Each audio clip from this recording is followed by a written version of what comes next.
do this. And we want to wish, both of us want to wish you a Merry Christmas and a happy holidays. And boy, Ed, before we start out today, why don't we talk about your memories as a kid growing up at Christmas? And I'll start with my memory. Back when I think it was 1959. My parents were my dad was in a tough place in his life because we owned a furniture store in Oklahoma, and we were having problems keeping it going because of the everybody in town was on strike, and so it was a tough year. And that was a year before we moved to Albuquerque, and I knew Christmas was going to be a tough thing, but I wanted a baseball glove so bad because I had an old beat up baseball glove, and I didn't know my parents was going to get one or not, and I knew things were tough. And that morning, I think in 1960 or 59, I I woke up and the only present I got was this brand new baseball glove. And to me, to this day, that was one of the happiest moments of my life to have a baseball glove. And I knew my parents didn't have a lot of money that year. And I look back, that's been what, almost 60 years ago. What a moment. And that was my moment for Christmas. What about you? One of the things I remember is I remember I had a gift under the tree, and I shouldn't have done this, but I kept wanting to know what it was, and I kept opening it a little bit more and more without my parents knowing. And I saw what it was. It was a book about Will Chamberlain, and I still have it. I still have it, and I was. They found out that I did that. They found out that I kind of peaked, and I couldn't help it. And so that was one of my first memories. I also remember those old trees and hanging the icicles on the trees. And like you, we didn't have a lot of money, but my mom and dad, you know what, they're gone now, and those are two of the best. I think about how great they are and they were, because they sacrificed so much for us so we could do better than them, and we did. And when I think about it, they didn't have a lot, like you said, maybe your parents didn't, but whatever they had, they sure shared with us. And whatever, and they shared knowledge. They were humble people, hardworking people. And gosh, I sure miss them. I sure do. But those memories, that memory there, I think that's the one that I remember just seeing out of the corner, like, oh, Wilt Chamberlain. I was about Wilt. And like I said, I've still got that book. So I was thrilled to get a Wilt Chamberlain book for Christmas. I remember when we first moved to Albuquerque, my dad, we got a Christmas tree for Moto's, nursery there on 4th Street. And I remember my father said, you know what, son, why don't we really want to adapt to New Mexico? We want to be New Mexicans. Why don't we do Illuminaries? And we never, coming from Oklahoma, we didn't know what Luminaries were. Of course, you grew up with it. Right. So we had an arroyo. We lived over by Windrock, that big arroyo that went into Windrock. Oh, And so I gosh. went out there with my little truck, my little red truck, and I fill it up with sand. And we went down to the local Piggly Wiggly and bought the little sacks, and the candles.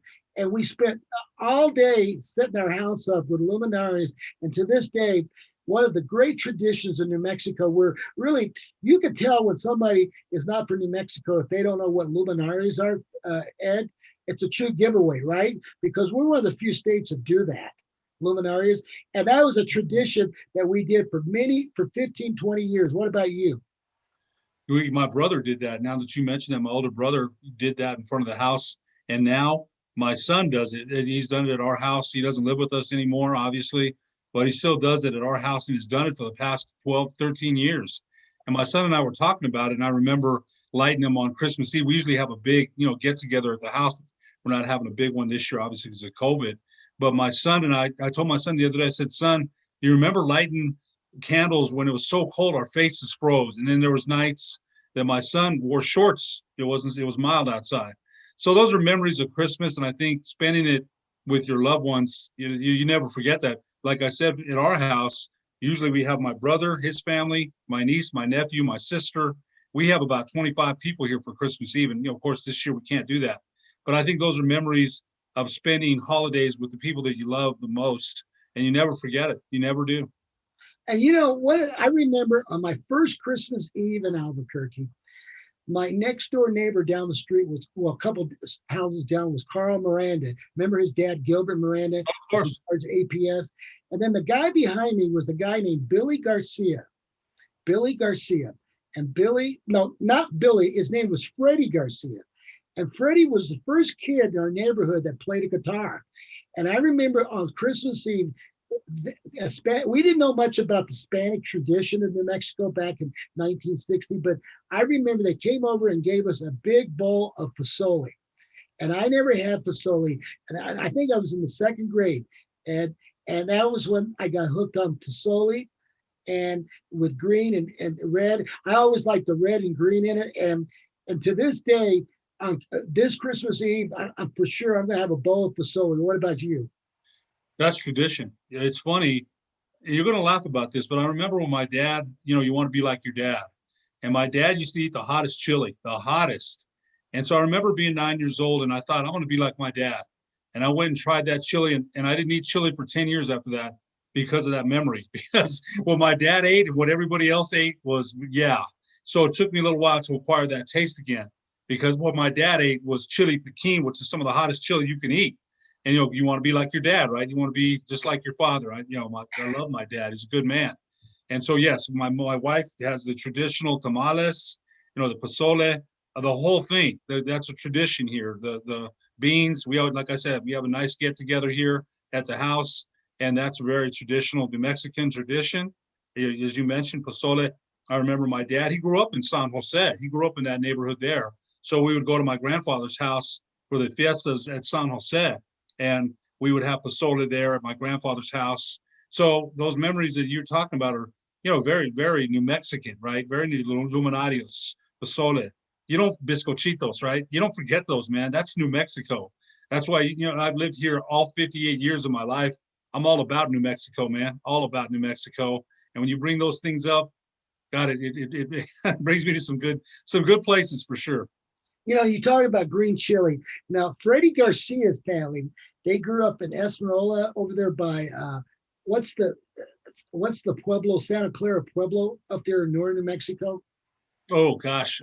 Yeah, by Yeah, Esmeralda. I don't know if it's Santa Clara, but yeah, I know which one you're talking about. So Freddie's family grew up on Chimayon green chili. Now, you know that most New Mexicans eat that hot stuff from House, right? But Chimayon chili is not as hot, but I think it has kind of like a sweet taste to it. And I started developing a taste for Chimayon chili, even though it's hard to find in Albuquerque unless you go up to northern New Mexico and buy it off the food stamps. Have you ever tasted Chimayon chili before? Green chili? Somewhere, I'm sure. Somewhere, you know what? It's been a while since we've gone to Chimayo, but I'm sure I have tasted it somewhere. I'm sure. It's not as hot, but it's just delicious. And funny. So I left New Mexico in '85. I lived in California for almost 5 years. I worked for Pitney Bowes and some major Pete Marwick and Mitchell, and I would invite people over on Christmas Eve and serve them pozole and tamales and all that stuff. They didn't even know anything about that. But I think the biggest thrill I got was in 1994. I moved to Chicago to work for Microtech I was a sales rep or vice president of sales. And I was going to tell you, I would invite all these people in my neighborhood. Most of them were Polish people. There's a big Polish population in Chicago. And for some reason, where I lived in the suburbs, a lot of those Polish people lived in my neighborhood. And so one Christmas Eve, I had pozole and all the traditional, and I actually had a guy put up luminaries in my neighborhood. And then we had snow on the ground. And I stood out like, you would stood out yourself if you did that in the Illinois area. But I had more people talking about pozole. What I didn't make it as hot, Ed, because these guys didn't have the taste for the hotness. I tried to mild it down, but they sure loved it. It's funny. I have a story that my cousin, he passed away, but he told me during the time of war, I can't remember where they were at, Holland, but my cousin was a cook. And he made these enchiladas for these Dutch people. He said they loved them. I remember the story. He told me they had to work to get the ingredients. I don't know how he did it, but he made these enchiladas. And again, these people are not, that's cuisine that's not, it's foreign to them. But I remember the story he told me, and the Dutch people, he said they loved it. There's lines outside the door.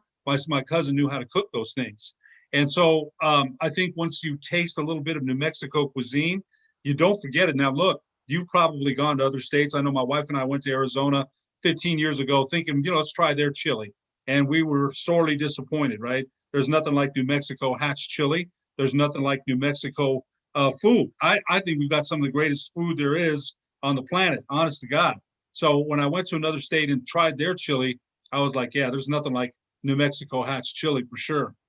So talking about sports, we had a tradition for about 9 or 10 years on Christmas Day, about 1 o'clock in the afternoon, after everybody opened up all their presents.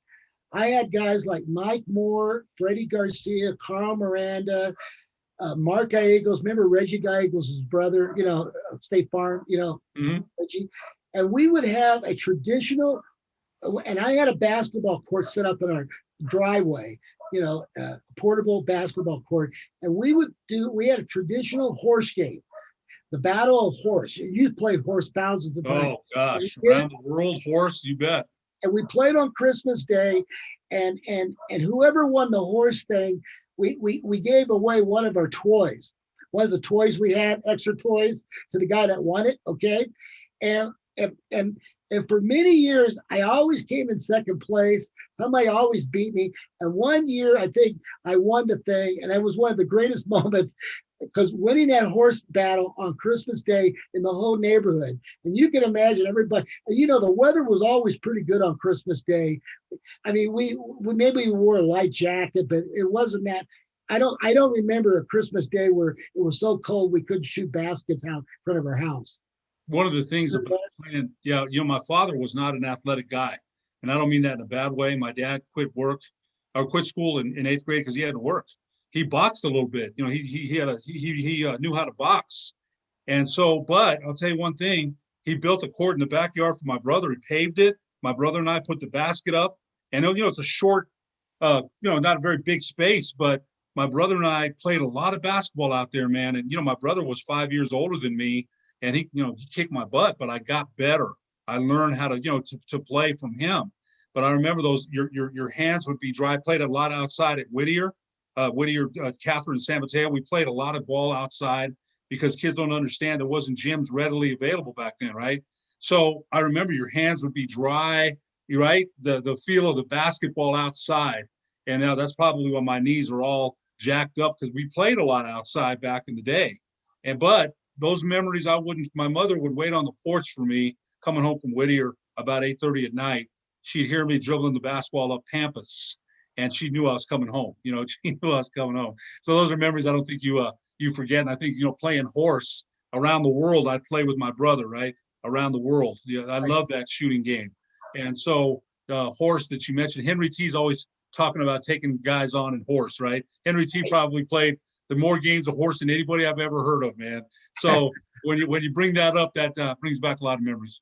And up weeks before Christmas Day, and I would go out in the house, in front of the house, for many hours working on trick shots that I think I could fool somebody. Do you ever worked on a horse shot? Do you figure this one I'm going to get them? You know what I mean? Remember, shots. Shots. Yes. And I'd go out in front of my house for hours figuring out, I'm going to try this shot or this one, something like that. And once in a while, one year, it was one of those years everyone went in and I was able to eliminate people. But yeah, you worked on your as a kid growing up in Albuquerque, every kid had a horse shot that they thought they could get somebody out of the game, right? Hook shots or some kind of, over the shoulder shot, and something that would belong to you, right? You worked on it, and that nobody else could make. So yes, the horse, and then you'd play pig. That was fun too. But horse was the more game that everybody played. But those. So what a Christmas tradition! That's what we did on Christmas Day, and of course that memory of you waking up, getting your present, that baseball glove that I got from my mother on Christmas Day. Those are stories. Both of my parents are gone. And I lost my oldest sister about 10 years ago, but those memories are great. One last memory I have is my dad, he would wrap up the presents in newspaper instead of traditional Christmas, gift wrap. He did it in newspaper. So our house was full of newspaper gifts. So that was a moment I remember my father. But hey, listen, we've got to go to our sponsors right now. But that was a good segment, Ed. I really enjoy hearing your stories about your days growing up on Christmas. No, I appreciate it. Yeah. Hey, by the way, our sponsors, Everguard Roofing and Solar, Extreme Cleaning, and we really appreciate that Proby puts our show on the air.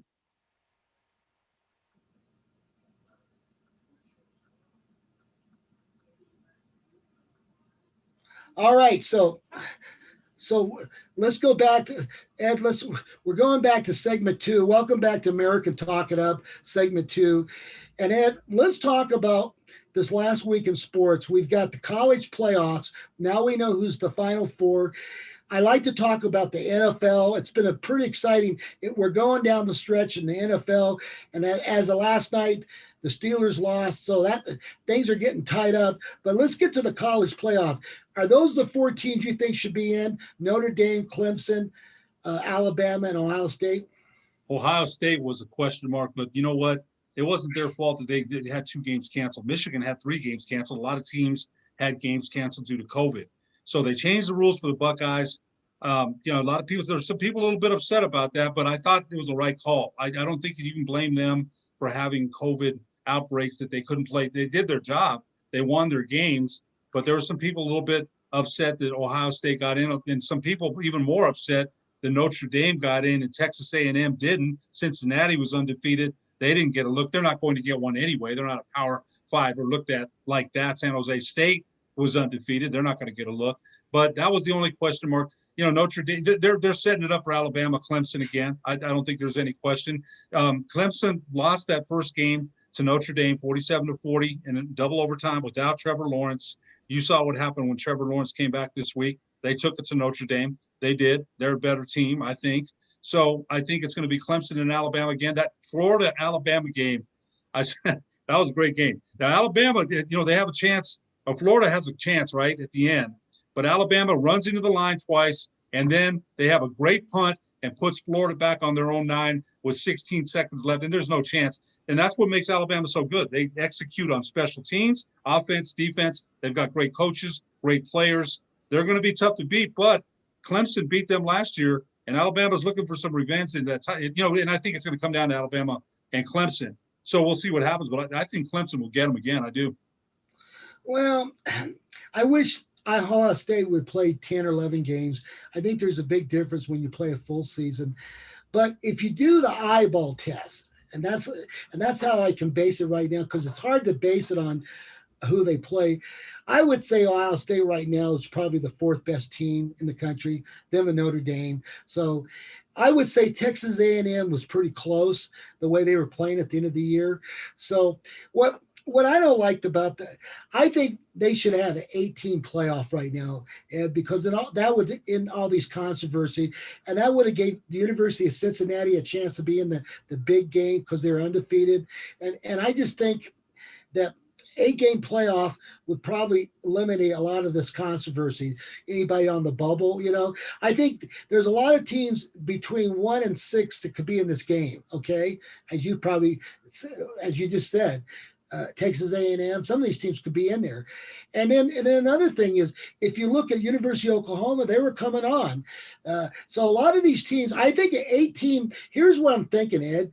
You could have all 5 Power 5 representatives. You could throw the Mountain West, USA Conference, and American Football Conference.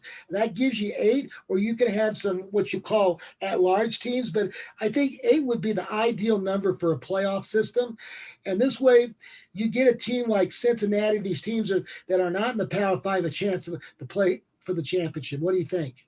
Well, how long have they kicked this playoff around before they came up with 4 teams? They kicked around that playoff for 20 years, it seems, before they decided to even have a playoff. I don't think you're wrong, but these kind of arguments tend to happen at the end of a season. This one here is unlike any other season, Marty, right? And there's also 15 teams that have opted out of bowls, 15 teams that I heard of, maybe more now. So this is a season that we've never heard of before. So I don't think, Cincinnati, San Jose State, so they've gotten a look. But, yeah, there's always going to be controversy. Does Notre Dame belong there? Texas A&M's pretty upset that they're not in it. Notre Dame, they're going to bring the Fighting Irish in there. They bring the money. They bring the fans. Now, The coach of Notre Dame said he wasn't even sure if they're going to play because if no fans were allowed there, he was thinking they weren't going to play. So I don't know how that's going to play out, but they moved it right from the Rose Bowl. I think they moved the game because California is almost having stricter lockdowns than New Mexico, which is hard to believe. But I think they moved the Rose Bowl to, I can't remember where they moved it to, but to Dallas Cowboys football stadium. Okay. So they will allow spectators there. They will allow spectators in AT&T Stadium. Well, if they had an 18 playoff, you probably would have one team from the Pac-12, all 5 conferences represented. You would probably get a Cincinnati, Coastal Carolina that went 12-0 or 11-0. Maybe they get a shot at the end. So it would just make it, I think, more interesting. But the contract with ESPN goes to 2025, so I don't think we're going to see any changes probably until 2025 if it does happen. Okay, because of the TV contracts. But this year you could easily put 6 teams in there and be pretty good, don't you think? Yes, I do, and all these things are driven by the old all-American dollar, right? Revenue. You mentioned 2025. We'll see what they do then. If they can expand it and make more money, they will. So it's all about that. I thought remember the other thing too is the Big Ten started their season a little bit later. Remember that? And they weren't going to play, and then they decided to play because they needed to get that money. So I can't say Ohio State. I can't blame them for having 2 games canceled because of COVID. It's a different season. You can't blame them either, right? They did. Yeah. You have to go on the eyeball test, Ed, and my eyeball test says there probably should be in there. Okay. Yes. From what you see, that's all you can go by at this point.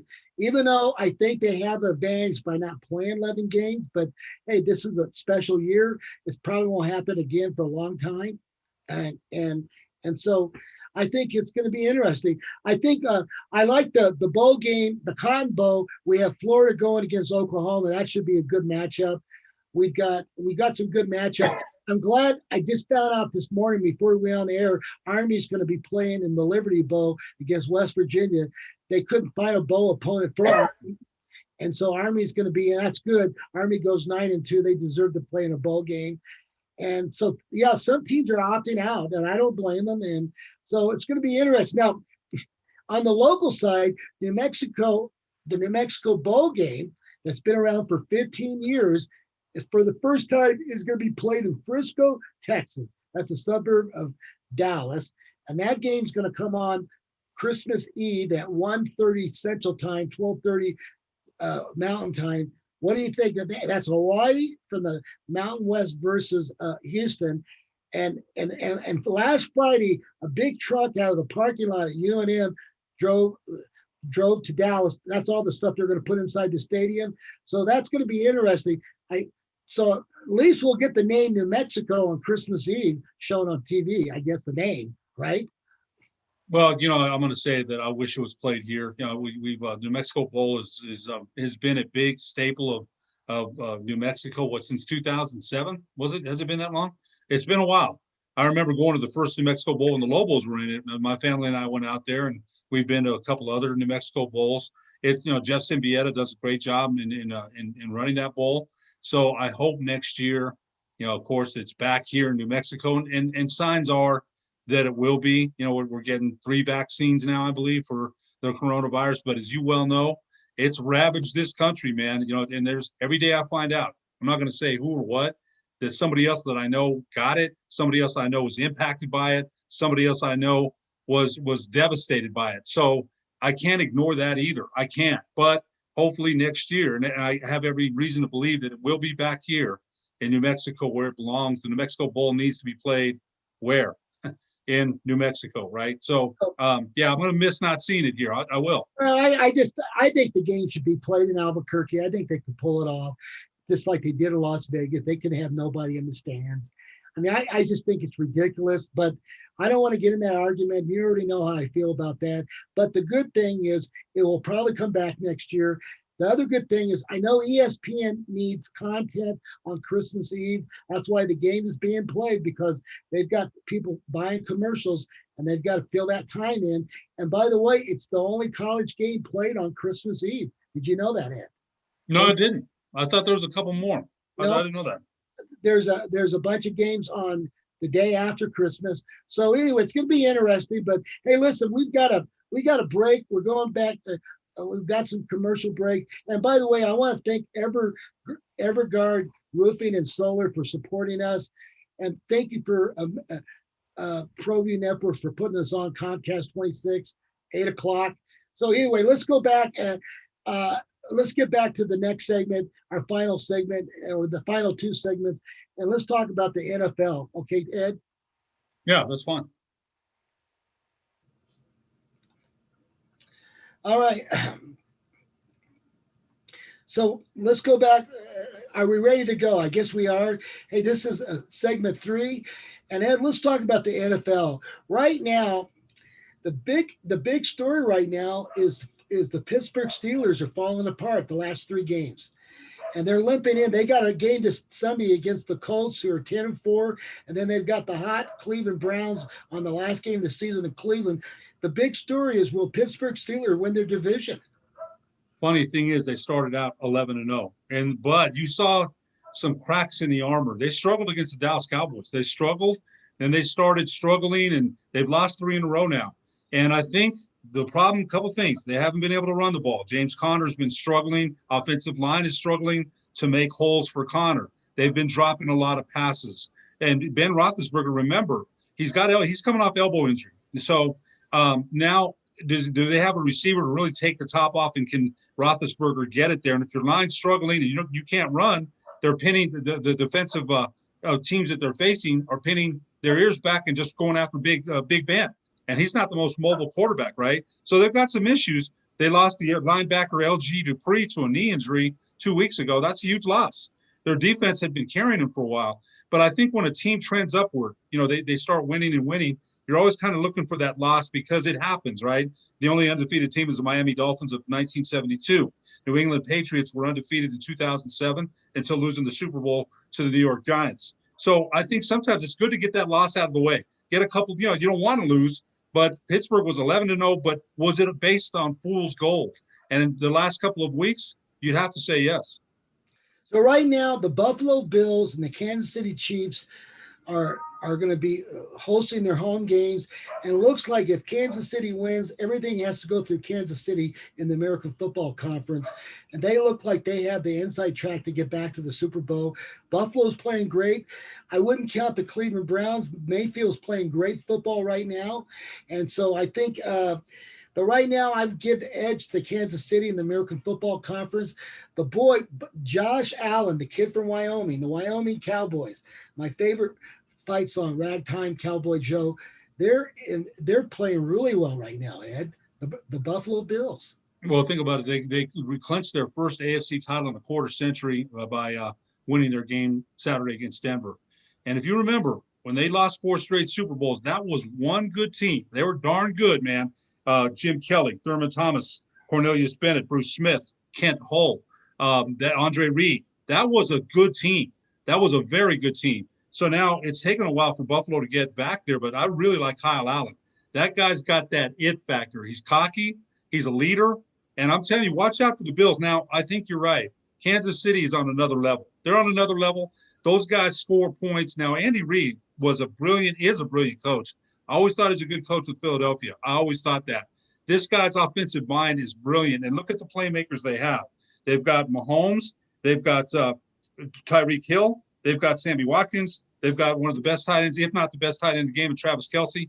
They've got guys that can score and spread the field. So unless I don't see anybody stopping them, particularly if it goes through Kansas City. Another note, Marty, New England missing the playoffs for the first time in 12 years. They will not tie the Dallas Cowboys 20 straight winning season from 66 to 86. They came 1 year short, but what an amazing run for the New England Patriots. What an amazing run. Well, and what that's saying is that is one of the great runs of all time in National Football League. It's sad it ends this year, but hey, it figures Tom Brady's not there and they lost some players. They don't have Zion. So anyway, it looks like to me it's going to be a new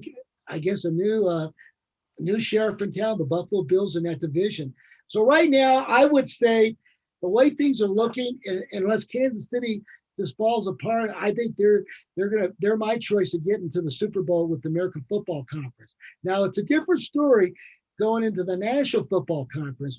Right now, the Green Bay Packers have the best record than the Saints, and then you've got Seattle. Right now, I don't know if there's a clear favorite, but if the Packers got the home field advantage, they've got that hardcore weather outdoors. It's going to be tough to beat them in that kind of weather condition. I say a slight favor to the Packers getting to the Super Bowl, but I wouldn't be surprised somebody beats them.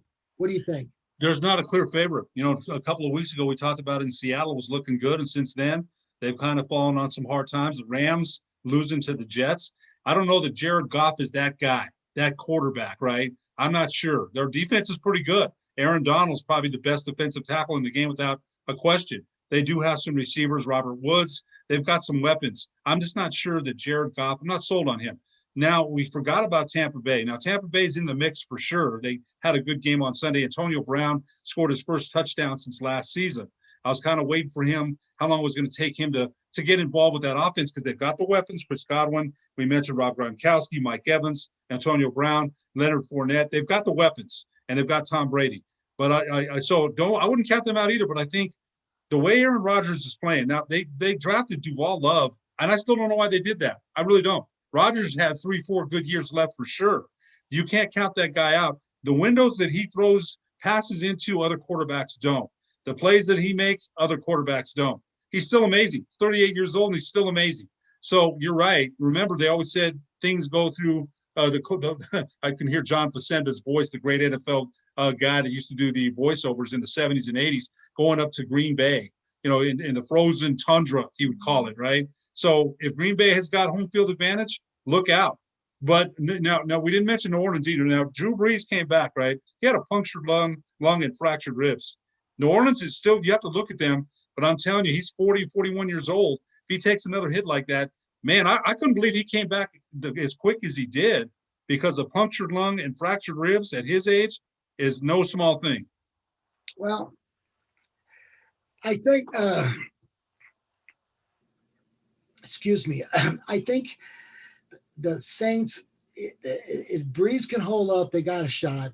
But I kind of agree with you. He takes one big shot, they're out. And I don't think Seattle is playing well on defense, both sides of the ball. I don't know. Seattle would be an outside chance. I'm not convinced on Goff. And then I'll tell you the team, if Tampa Bay, they were down 24-7, they came back and won this last Sunday. And I actually think they've got, as long as Brady is healthy, and they seem like Brady's getting better every week with that offense, so they could be a surprise team. And then the other team that kind of, I really do think that that the other team that might have a chance at this is maybe the Cardinals, but I think the Cardinals just don't have the defense.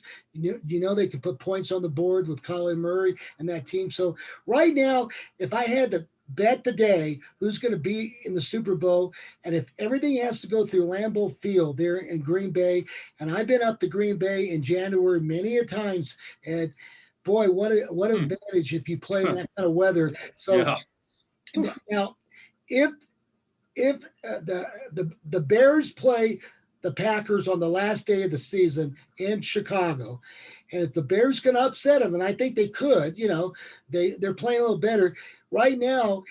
Everything's going to go through Green Bay, and if not, then maybe the Saints have a chance. So right now, my edge is with Green Bay, like you said.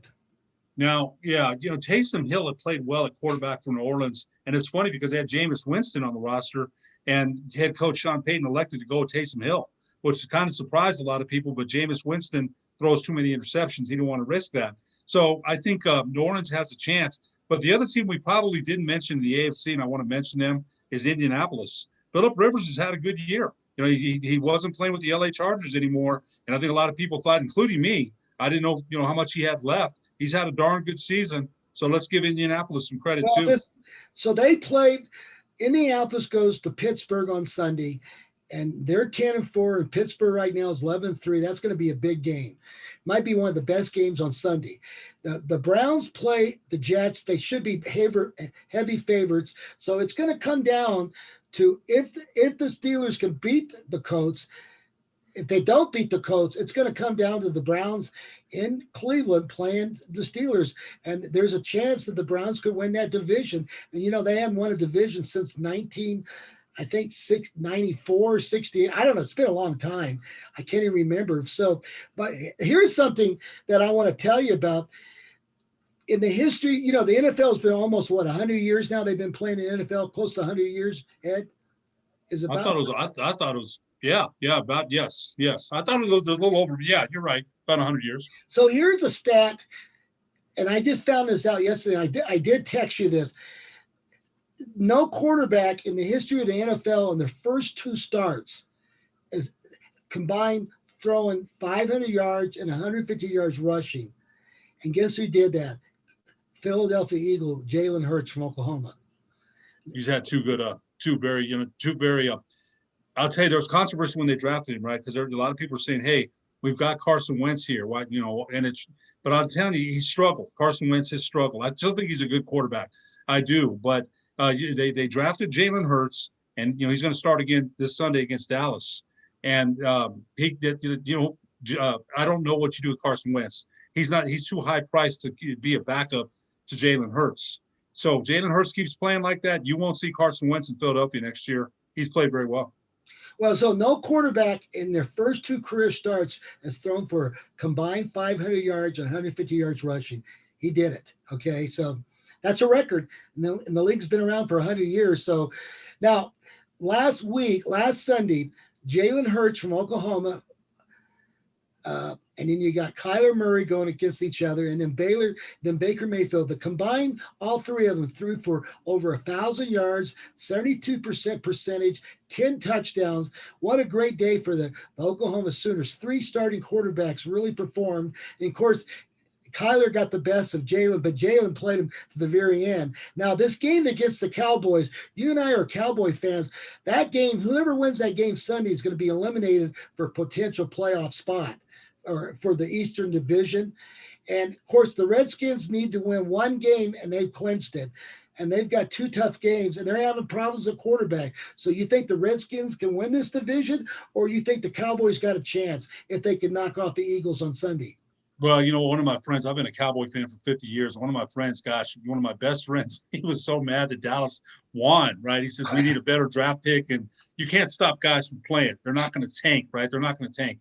But here's the thing. Washington, I've got to say, is the favorite. If you look at Montez Sweat and Chase Young, their defensive line, McKissick has played well. Alex Smith, the comeback story of the century. He almost had to have that leg amputated, and he was out there playing. He didn't play last week, and they lost. They missed him out there. He had a calf injury last week. But if you think about the leg injury he suffered and coming back to play, incredible comeback of any year, right? So I'm going to say, and I hate to say this because I'm a Cowboy fan, but I'm going to say Washington's going to win that division. And I'm telling you, Montez Sweat, I don't know how many times he's batted balls up and guys have intercepted. And Chase Young, they're going to be, what to deal with in that division for years. They've built well. Chase Young is a beast from that defensive end position.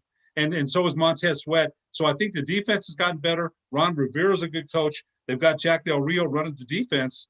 And I hate to say this because I'm a Cowboy fan, but I'm going to tell you this, Marty, as a Cowboy fan, they have so many decisions. I don't even know where to start. Ezekiel Elliott is a declining $90 million running back.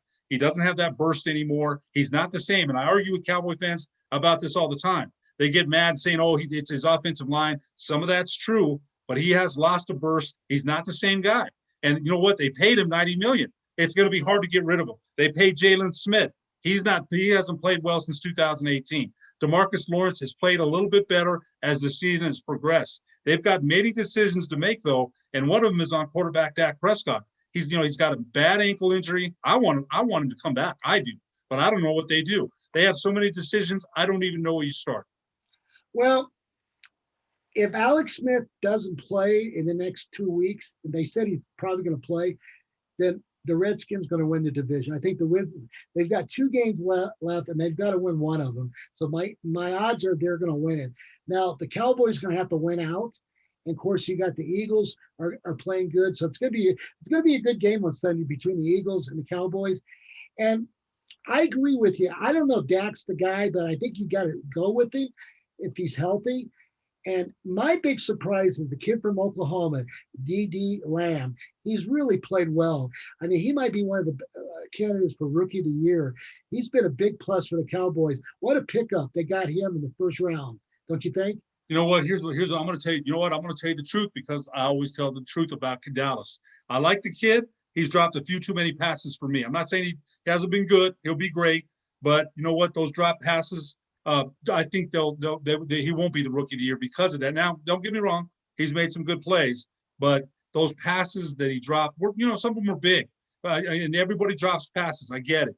But he's been, he's going to be next year. You wait. Gosh, they've got a great receiving corps. They've got him, Michael Gallup, Amari Cooper. I'm still thinking they might use Michael Gallup for a trading piece. I think he's a luxury to have. He's going to want big money next year. They've got Cedric Wilson as another receiver.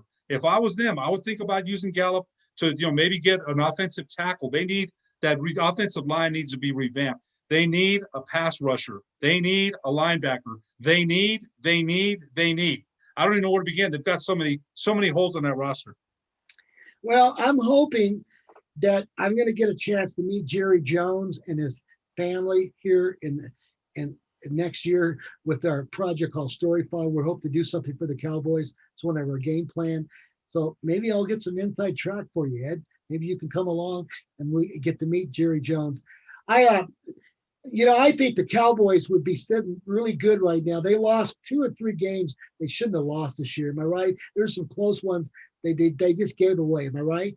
Well, people would argue with you and say that Atlanta game they never should have won. So it goes both ways, right? But yeah, I agree with you. There's some games that look, Andy Dalton, and again for Cowboy fans that think that guy's not a starter. He's a good relief pitcher, a decent relief pitcher. That's it. He's not a starter, but he's done okay. He's done, but he's done a good job. But they've been decimated by injuries. They really have. They've had a lot of injuries. So Ed, how good is high school football in the state of Texas at the quarterback position? Yeah. Okay, you're talking about Friday Night Lights, man. It is really good over there. Let's talk about the starting quarterbacks from high school football in Texas. We've got the guy from the Detroit Lions, Stafford, right? Right. He's a high school kid from Austin area. Okay, so you got him starting for the Lions. You got Drew Brees. He went to high school in Austin and starting for the Saints, right? Yes. Drew Brees. Then you got Kyler Murray, who's starting for the Cardinals. He's from Allen, Texas, suburb, okay? You got Baker Mayfield from Lake Travis High School in Austin for the Browns. You got Jalen Hurts, who went to high school in Houston, starting for the Eagles, okay? And who else am I missing? There's probably somebody else. These are all kids that played high school football in Texas as a quarterback. Now, what does that tell you how good quarterbacking in the state of Texas for high school? Well, you remember Stoney Case. Stoney Case, the quarterback for the Lobos, came from Texas. And right. Stoney Case played a little bit of NFL football with the Arizona Cardinals. So, yes, Texas football. Every time I see Friday Night Lights, man, that's a great movie. Yeah, it really is. So Tom Brady went to high school in the Bay Area of California, okay? And what's his name? The quarterback for Rodgers is from Chico, California. It's Northern California. So those two quarterbacks come from Northern California, Tom Brady and of course Rodgers, okay? But outside of those two guys, these are the top dogs from the high school of Texas. So that just shows you how good it is, okay? Yeah, it's amazing how many quarterbacks are playing in the NFL from Texas. And the only reason I think Oklahoma's won 6 straight Big 12 titles is the guy from Muleshoe, Texas. Now remember, Muleshoe, Texas is 26 miles from downtown Clovis, New Mexico. Clovis is 9 miles at the state border, right? So I forgot all about that. Yeah. Muleshoe, Texas. Right. That's where Riley's from. Lincoln Riley is from. And right. So what I'm saying to you is that anyway. Listen, I've got I was going to tell we've got to wrap up here for American Talk It Up. Jimmy, do we have another segment coming here? Is this the last one? Um, I guess not. I But thought we had one more, but yeah, we yeah. have one more segment, but we'll get. But anyway, I just want to let you know how good high school football in the state of Texas. Look at all the starting quarterbacks in the NFL, Ed. Oh yeah, no question. That just tells you where it's at. And Rocky Long, who coaches for the Lobos, told me, he said you can always find great quarterbacks in the state of Texas if you're willing to go travel the state. And I think he's right. Yeah, yeah. Texas football is a totally different thing. Totally. How passionate are they out there about their Friday night lights, man? Sort of like Artesia, right? Artesia, Yeah. New Mexico's like that, but they're like that throughout the entire state of Texas. So listen, we got to go to our sponsors. We want to thank Everguard Roofing and Solar. And boy, if you're looking for a solar system or roofing, they're the ones, and they really support us. And extreme cleaning, and of course, ProView Network. So, folks, we're going to come back for a last segment here.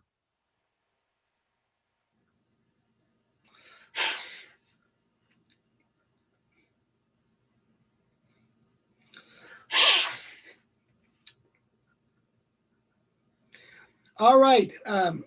Are we ready to go?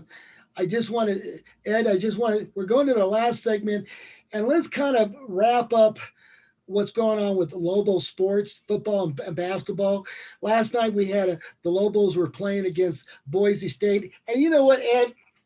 It looked to me, watching that game on Fox television, it looked like the Lobos hadn't played much. They look like a team that hasn't played anybody. That's what they look. They look pretty rusty. They seem like they were just a step.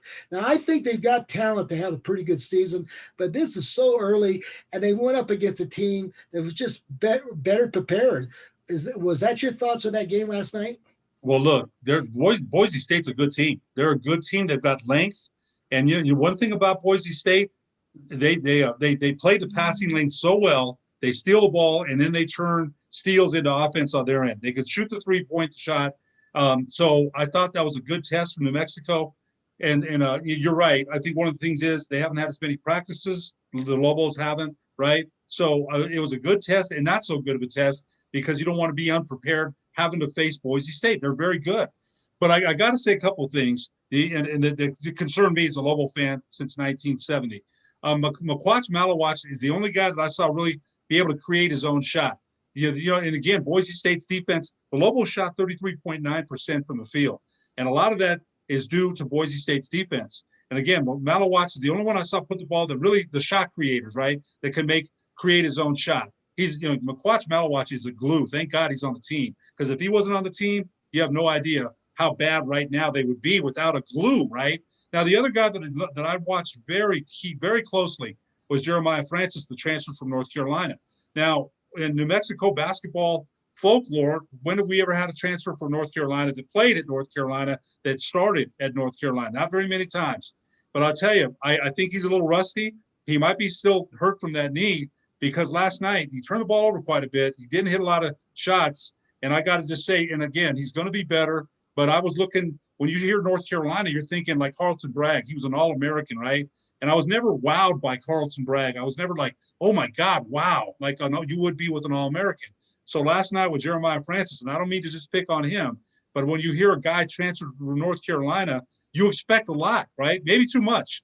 So, Rod Brown played okay. Bayron Matos, they've got good players, and I agree with you, Marty. They just need some more seasoning and time on the floor together. But keep an eye on Jeremiah Francis because, again, you're coming with a lot of hype, and it's not fair, but the people are going to expect a whole bunch because you know how it is around New Mexico basketball. Expectations are always unrealistic. You know that. Well, they play Wednesday night, so this broadcast is going to come on Comcast at 8:00 on Thursday. So my question is right now is what are they play each other on Wednesday night again? So can they rebound by losing 27 points?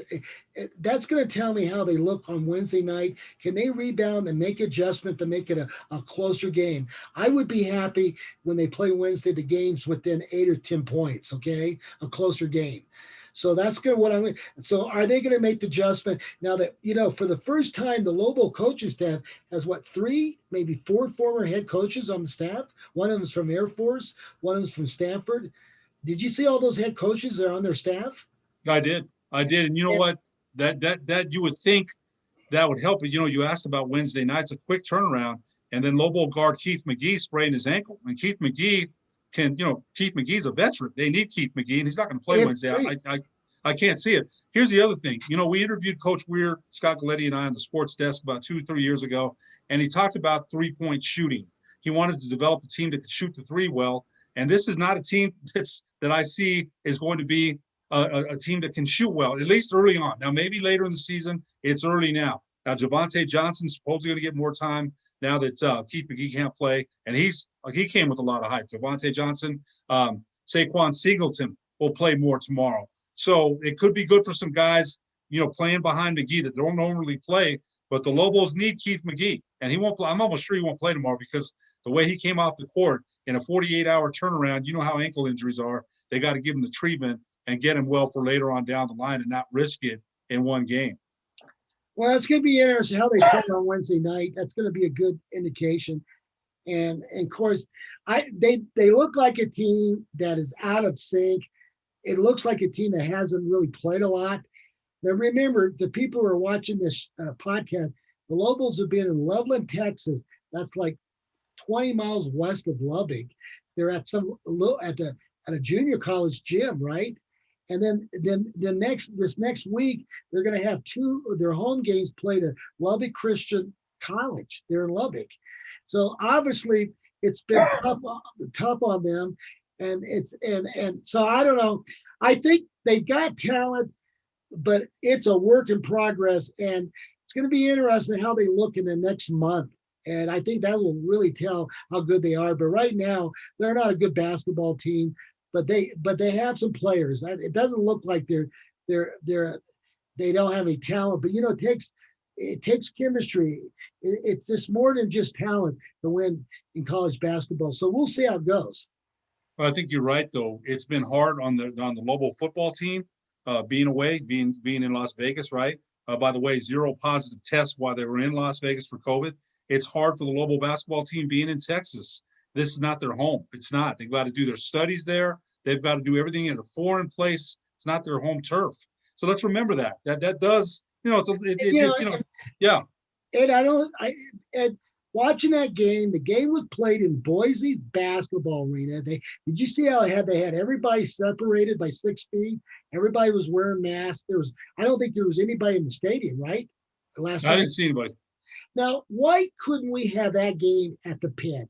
We could easily put that game at the Pit. I don't see. See, this is where I have an issue with the governor. We could have played that game in Albuquerque easily. If they're doing it, and last night Oklahoma played Oral Roberts, and I remember talking to the athletic director a week ago. He said we're only going to have 500 or 1,000 people, and they had it all planned out. Everything was separated, and so they're not showing any problems. So what I'm saying is, why we have to play in Texas? It still bothers me. Why can't we play the game in the Pit, even if we don't have any fans? That's what bothers me the most, Ed. I just don't think. I think we can. And you're right. The one thing you did say about Las Vegas, we had 0 positive, and that I get Ed Nunes, your cousin Ed Nunes, a lot of credit for taking that team to Vegas so we could have a football season. Don't you give him credit? But let's set it straight, man. But Eddie's not my cousin, but it's funny because Eddie's a Cuban American, right, from Louisiana area, and I'm a Mexican American, and the names are the same. But Eddie's got a lot more clout and pull than I'll ever have. And he's done. You're right. He did what he had to do. And I hope our cases were 839 yesterday, I think, right? And so I said this on another show. Look, she wants to run for re-election in 2022. You can't keep the state locked down forever, and you got to start putting some political points on the board. That's just me. I'm not a politician, okay? I've got my political opinion. So do you. But that's just what I think. If you want to run in 2022, which is going to be just a year away, what do you want to, again, you may be doing it for health reasons. You don't want the health system overwhelmed. Okay, fine. What about the rest, though? Things are around the corner. The vaccines are around the corner, right? How can we work this out and open restaurants, right? How can we open businesses safely? Can it be done? So I think those are questions. Again, I'm a low man on the totem pole. These are just questions I have from my house here in Albuquerque. if they're doing it in Boise, Idaho, Lubbock, Texas, Amarillo, and they're playing. And by the way, UTEP is playing a game in El Paso. And you know how bad it is in El Paso. It has been very good, right? El Paso. That's been bad. You know, That's been real bad. it's real bad. So if they're playing college basketball there, why can't we pull it off? Now that's me talking. And you're right. We're down at the low of the totem pole. But I think I think eventually, if I was her political advisor, I would try to ease up on some of the stuff because I think there's a lot of angry people out there, and she for the good of health. If she keeps this thing locked down, there's going to be a lot of people. I've already heard. I saw something in the paper about people doing a recall. I don't think they're going to recall her because it takes a lot of people to recall a governor. But I think you're right. She should be looking at what her future is because this is not. There's a lot of businesses, especially in the business world. Maybe not so much in the government employee, but the business world is angry. And you're right. I think she should watch what's going on down here. I think it would be a disaster if she keeps going. And I know one thing. I do want prep sports back. I told you last week on our last segment, one of my things would be vaccine all the teachers. And maybe tell anybody over 55 can opt not coming in as a teacher. But I think that would really help getting the kids back in school. Ed, don't you think? If we get well, yeah, I do want to mention these things that our producers putting up on the screen. Suicide's up 300%, child abuse is up 500%. So I think those are numbers that should be looked at. But you know what? Here's the other thing. Nobody should act like this. I told you, there's people I know that have been impacted by that virus and impacted in the worst way. So it does exist. We shouldn't act like it doesn't because it does. But yes, I think one of the things you said, you did mention that about the teachers being vaccinated. But the other question, and these were some people, again, were anti-vaxxers before this even came out, right? Before the global pandemic. So I don't know that you can make people do that. But here's what I said to Coach Justin Woody from Highland last week. He's the dean of students, by the way, besides being the head basketball coach. School first, then athletics, right? We definitely want to play, but they got to be in school first. We know that. So I think one of the things you said, now look, you mentioned maybe a recall. They might recall Gavin Newsom out there in California. Gray Davis was recalled. The former governor of California, Gray Davis, was recalled about 10 years ago. I don't know if you remember. Gray Davis was recalled. But my thing with this, now look, you and I talked about this last night, and I've got a problem with both parties, okay? I am a Democrat, but that doesn't mean I won't call them out, right? That doesn't mean I won't. But my problem with Gavin Newsom, or Governor Newsom, now look, I'm not in California, but if you're going to tell people don't dine out and then they see you dining out, that's a problem. That's a problem. You can't tell people stay inside and then they see you at a restaurant.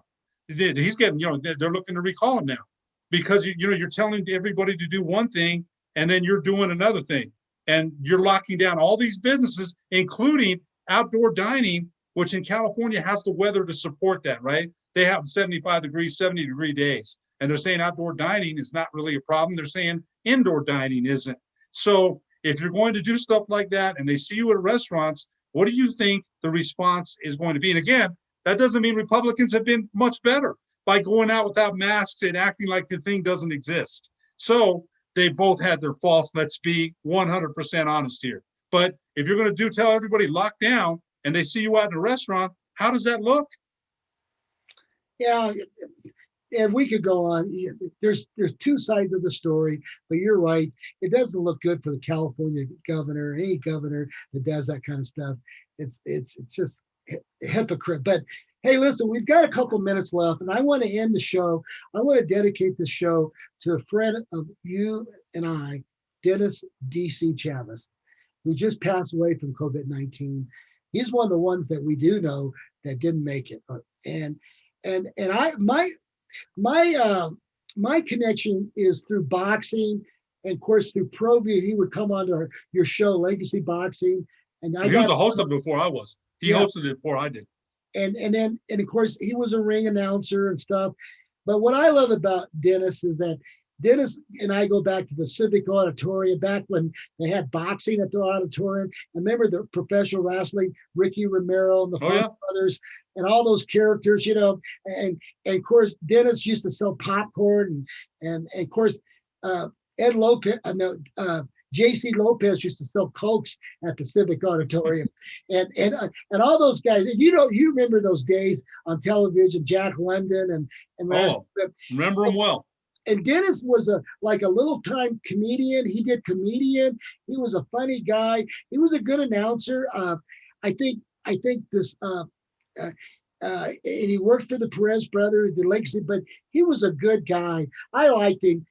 He always smiled, and he was always a guy that was upbeat. He always had a couple. I mean, he did some. I guess he did some tricks. He did he had his own little tricks. And so he was kind of was a character. I wouldn't say he was a character. You could put him in that category, but he was just a good soul, good person. And I'm going to miss him a lot, Ed. I really love the guy. And for all the people out there, I love Dennis Chavez, and we're never going to forget you. And I put up the video up on my Facebook page, and I think I sent it to you, that I dedicate a little video for him. But what's your thoughts on Dennis Chavez? You know what? DC had his own style, man. DC was entertaining. He would say stuff that nobody else could say. Dennis could say it. If I said that as host of Legacy Boxing Showcase, I'd get in trouble. DC could say it, and it was funny, right? Entertainer, great ring announcer, always there for the fighters. The fight, I'm in the fight community a little bit now, and all the fighters collectively said he was there for them. So that told me something about, I didn't know him very well at all, really, but I knew who he was, and we traveled in the same circles. But rest in peace, because it's so sad. He's 66 years old, and again, COVID is serious. That's what I mean. We know people that have been impacted. So for those saying that it's a 98% chance of recovery, yes, most of the time it is. But the people that we've lost, we cannot forget that either. We cannot forget that. And his girlfriend came home from, she was a checker at Stamps, And so it's so easy to pick up. And of course, I'm in that age group, and you and I are in that age group, that we just got to be careful. But the one story I love about DC, before we go off the air, he and I used to talk about the days of Johnny Tapia.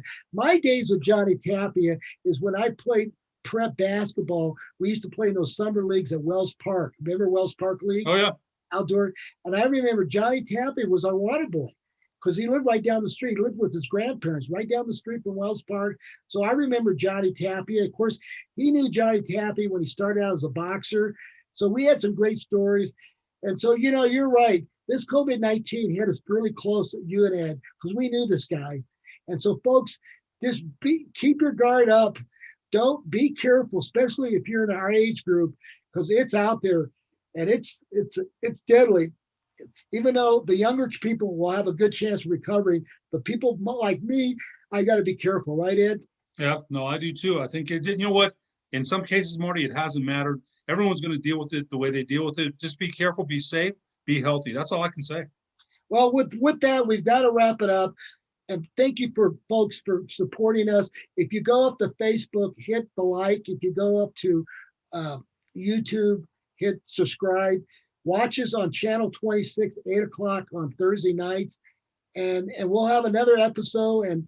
And God bless you. Merry Christmas, happy holidays.